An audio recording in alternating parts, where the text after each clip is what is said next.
الحمد لله رب العالمين، والصلاة والسلام على أشرف المرسلين سيدنا محمد سيد الأولين والآخرين وإمام المتقين وحبيب رب العالمين. اللهم صل على سيدنا محمد وعلى آل سيدنا محمد كما صليت على سيدنا إبراهيم وعلى آل سيدنا إبراهيم إنك حميد مجيد، وبارك على سيدنا محمد وعلى آل سيدنا محمد كما باركت على سيدنا إبراهيم وعلى آل سيدنا إبراهيم إنك حميد مجيد.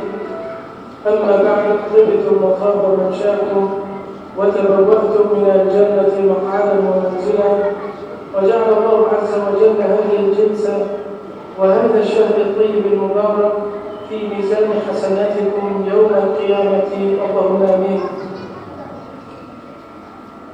تقريبا اقترب ربع الشهر من الانتهاء صياما وقياما. أسأل الله تبارك وتعالى أن يتقبل منا الصيام وأن يتقبل منا القيام. وشهر رمضان هو نفحة من نفحات الله تبارك وتعالى، نفحة طيبة من نفحات الله تبارك وتعالى في دهره وفي زمانه، ويجب علي وعليك أن نتعرض لها. وقد وضح لنا النبي صلى الله عليه وسلم ذلك، حيث قال رسول الله صلى الله عليه وسلم: من صام رمضان إيمانا واحتسابا غفر له ما تقدم من ذنبه. أي من حافظ على صيامه، صيام شهره ليله ونهاره، عن كل ما يغضب الله تبارك وتعالى، خرج من هذا الشهر مغفور الذنب. وهذا فضل الله تبارك وتعالى ورحمته بعباده. وربما أن هناك بعض الناس ربما بسبب عدم ممارسة العبادة وعدم الاهتمام بها ربما يمل من الصيام، أو يمل من القيام، أو ربما يمل من العمل الصالح بسبب أنه لم يكن متعود عليه، لم يكن متعود على الأعمال الصالحة. فجعل النبي صلى الله عليه وسلم أول شيء ينقي المؤمن من ذنوبه الصيام. من صام رمضان إيمانا واحتسابا غفر له ما تقدم من ذنبه. طيب، لم يتق الله تبارك وتعالى في صيامه، بل أطلق بعينه العنان إلى المسلسلات وإلى الأفلام والكليبات وكذا وكذا، ولم يتق الله تبارك وتعالى في صيامه، ولم يناله من صيامه إلا الجوع والعطش. لكن النبي صلى الله عليه وسلم أخبرنا أن هناك فرصة. إذا كنت قد ضيعت الصيام فهناك القيام. قال النبي صلى الله عليه وسلم: من قام رمضان إيمانا واحتسابا غفر له ما تقدم من ذنبه. إذا كنت قصرت في الصيام، أو ربما يكون بعض الناس بحكم عمله وشغله ربما يجر رغم أنفه للكلام في أعراض الناس، ربما يكون مجاراة، ربما يكون محاولة كده أن إرضاء واسترضاء للمدير أو الرئيس أو المرؤوس، يجر للمعصية رغم أنفه بسبب من يعيش معهم فيضيع منه الصيام. فاحذر أن يضيع منك القيام. احذر أن يخرج رمضان وينتهي ولم يغفر لك، لا بسبب الصيام ولا بسبب القيام. وهناك كثير من الناس بسبب عدم قيامهم طوال العام ولم يكن متعود على قيام الليل يمل من أول أسبوع. ونحن نظرنا ورأينا النهارده كام؟ النهارده لسه 5. بكرة 6 رمضان، كان أول يوم ثاني يوم كنا بنقول يا اخوانا اقتربوا وابعتوا، يعني خليكم بعيد عن الستاره شويه عشان الحريم وبتاع. فين الناس؟ انت عارف ليه؟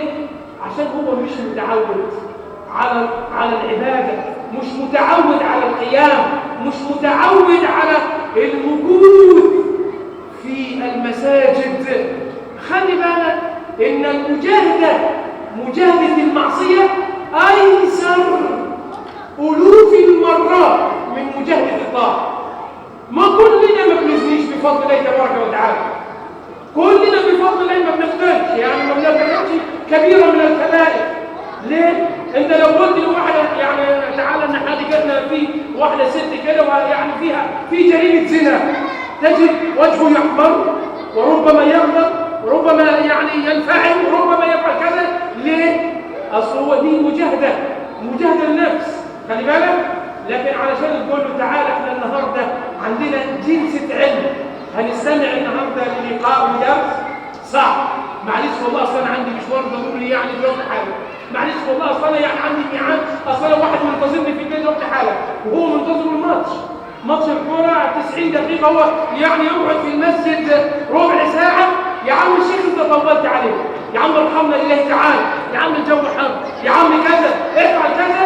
لكن قدام الماتش 90 دقيقه ولا عادي، مفيش مشاكل، ويشرب يعني دورة شاي قد كده ولا في اي شيء خالص. ليه؟ مجاهده الطاعه صعبه علشان انت تقوم تصلي ركعتين لله تبارك وتعالى فيها جهاد للنفس والشيطان كثير خالص. ومن الناس من يصدق بسبب شيطانه او نفسه الاماره بالسوء. خلي بالك هناك من يعني بسبب ان هو ما استعدش اصلا لرمضان، صلى اول يوم وثاني يوم وثالث يوم، لا ده لسه 30 يوم. طيب خلاص خلينا للعشر الاواخر من رمضان علشان يبقى في ليله قدر وبتاع يعني ربنا يسهل. ماشي يا عم، ما ليله القدر لا يوفق اليها الا من اتقى الله تبارك وتعالى في البدايه. من اتقى ربنا في البدايه وفقه الله عز وجل للنهايه. لكن انت عايز تقول طب خلينا احنا في الاول كده مش مهم في البدايه وخلينا احنا في النهايه. مين اللي قال لك ان انت هتقوم اصلا؟ واعلموا ان الله يحول بين المرء وقلبه وانكم اليه تحشرون. واحد يقول طب انا يعني هبقى اعمل كذا، مين اللي قال لك ان ربنا هيوفقك اصلا؟ ليه؟ لان هو ما قدمش. اللي نفذ منه الصيام من صام رمضان ايمانا واحتسابا غفر له ما تقدم من ذنبه. ضاع الصيام بسبب الكلام، أي ما يضيعش القيام، وضاع القيام بسبب ان النفس ضعيفه واماره بالسوء. طيب لسه في فرصه؟ لسه في فرصه. النبي من صلى على النبي صلى الله عليه وسلم قال من قام ليله القدر ايمانا واحتسابا غفر له ما تقدم من ذنبه. ان ضاع منك الصيام ما يضيعش القيام. طب وان ضاع القيام والصيام ما تضيعش ليله القدر. طب ولو ضاعت ليله القدر روح يا اخي. ولقد ذرأنا لجهنم كثيرا من الجن والانس لهم قلوب لا يفقهون بها ولهم اعين لا يبصرون بها ولهم اذان لا يسمعون بها اولئك كالانعام بل هم اضل اولئك هم الغافلون. غافل على كثير من الاعمال الصالحات. انا قلت لك من البدايه من قبل رمضان في خطبه الجمعه اللي فاتت ان هيجي بعد اسبوع بالظبط هتشوف العدد يتنازل. ليه؟ علشان انا قلت لك ان انت ما استعدتش اصلا لرمضان. اهل الباطل استعدوا من السنه اللي فاتت وهو يعد افلام ومسلسلات وكليبات واغاني ورقص ووجود وكذا وكذا وكذا. انت ما استعدتش علشان تجري لحد الاسفلت اللي هناك ده. لازم النهارده تجري لحد البيت اللي هناك ده، وبكره تجري للبيت اللي بعده، وبعده تجري للبيت اللي بعده، وبعده تجري لحد ما توصل هناك. في الحاله دي تقدر تروح وتيجي. ليه؟ اصل في استعداد، في تدرج في الطاعات. ان هذا الدين متين فاوغلوا فيه برفق براحتك. ليه؟ علشان مش هتقدر تستوعب كل شر في دماغك وفي عملك. ولو دخلت على طول معلش انا سخن يعني وانا عايز التزم بقى وصيام وكذا سرعان ما تكفر، سرعان ما تمل. وربنا لا يمل حتى تمل، ربنا لا يمل حتى تملوا. اذا انت حاول قدر المستطاع ان تاتي من سنه النبي قدر ما استطاع، واحذر أن ينتهي الشهر ولم يغفر لك، إما بالصيام أو بالقيام أو بليلة القدر. أسأل الله تبارك وتعالى أن يوفقني وإياكم لقيام ليلة القدر، إنه ولي ذلك والقادر عليه. وصل اللهم وسلم وبارك على سيدنا محمد. نعم.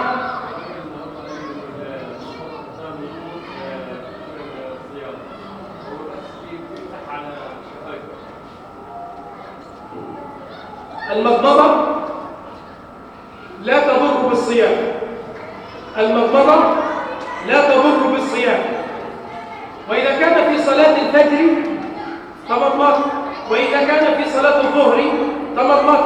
أما بعد ذلك من الأفضل ألا تتمضمض، من الأفضل.